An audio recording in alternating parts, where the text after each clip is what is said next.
আজকের ভিডিওতে একটা সেটিং আপনাদেরকে দেখাবো। সেটিংসটা করে রাখবেন। করলে কি হবে, করলে মনে করেন আপনার 2 ঘন্টা যায় চার্জে, এই জিনিসটা অন করে যদি রাখেন না হয় আরও 1 ঘন্টা বেশি যাবে। জিনিসটা সবাই বুঝে না, তাই হঠাৎ করে চার্জের ব্যাকআপটা কমে যায়।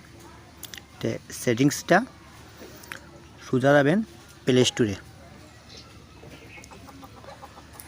স্টোরে গিয়ে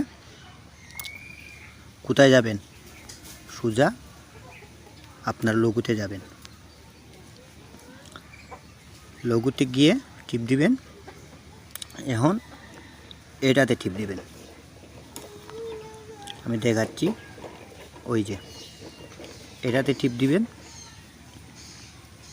দেখেন আমার এটা চালু আছে, তার জন্য র্যাম এরকম দেখাচ্ছে।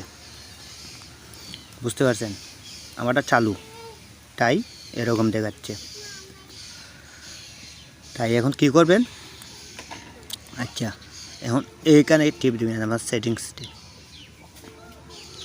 সেটিংসে গেলে এই দেখেন দুটোটা চালু। ওই যে আমার একটা চালু, আমি দেখাই, এই যে চালু, এটাও চালু। তা আমার এটা দুটোটা চালু। কারণ ওই দেখেন আমি বন্ধ করি।